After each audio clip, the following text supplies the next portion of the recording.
नरेंद्र मोदी ने प्रूव किया कि लोकतांत्रिक तरीके से सरकार चलाने के लिए, देश को विकास के पथ पर ले जाने के लिए गांधी खानदान में पैदा होने की जरूरत नहीं है और उनकी दुखती रग यही है।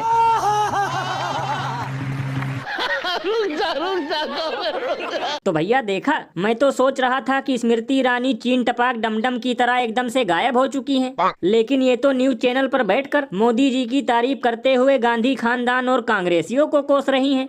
तो लल्लन भैया इसमें चौंकने की क्या बात है, ये तो इनका हमेशा का रहा है। यानी कि इतना तो खिसियानी बिल्ली ने नहीं नोचा होगा खंभा, जितना इनके दिमाग में बसा है केवल हाथ का पंजा।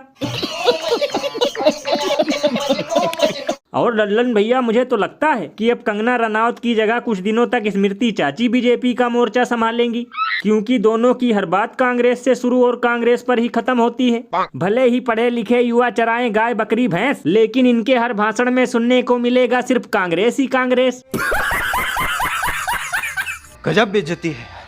ये बिल्कुल सही कहा आपने। शायद यही कारनामा देखकर अमेठी वालों ने इन्हें झोला थमा दिया था, क्योंकि चीनी तो छोड़ो, इन लोगों ने उन्हें 13 रुपए किलो नमक भी नहीं दिया था। और भैया तीसरी बार सत्ता में आने के बाद भी इन लोगों ने इतना विकास कर दिया है कि लोग 1 किलो आलू टमाटर और प्याज तक नहीं खरीद पा रहे हैं। लल्लन भैया इसीलिए तो लोग घनघोर बेइज्जती करते हुए ये कहते हैं कि खुद का विकास हुआ पड़ा है चौपट और कांग्रेस का नाम ले लेकर बनाते रहते हैं पोपट।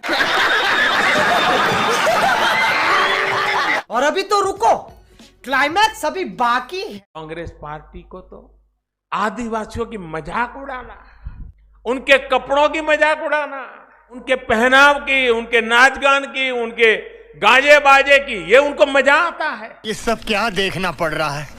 तो भैया देखा, ये अद्भुत नजारा छत्तीसगढ़ का है, जहां हसदेव जंगल को बचाने के लिए उतरे हजारों आदिवासियों को लाठी डंडे लेकर दौड़ाया जा रहा है। लल्लन भैया यही नजारा देखकर तो कल से मुझे कुछ लोगों को गालियां देने का मन कर रहा है, क्योंकि एक तरफ ढोल पीटा जाता है कि एक पेड़ लगाओ माँ के नाम, और दूसरी तरफ पूरे जंगल का ही किया जा रहा है काम तमाम। अरे बाप रे, ये तो धोती खोल रहा है। बताओ, जब से छत्तीसगढ़ में डबल इंजन की सरकार आई है, तब से हसदेव जंगल को ऐसे काटा जा रहा है जैसे कि गाजर मूली। एक तरफ ढोल पीटा जाता है कि आदिवासियों से मेरा पुराना नाता है, दूसरी तरफ जंगल बचाने वाले आदिवासियों पर लठ बरसाया जाता है।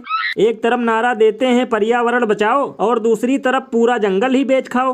भैया इसीलिए तो लोग घनघोर बेइज्जती करते हुए ये कहते हैं कि धीरे धीरे सबको समझ में आ जाएगा कि ये केवल चाय ही बेचने के लायक था, क्योंकि जब से आई है डबल इंजन की सरकार, तब से चारों तरफ है केवल हाहाकार।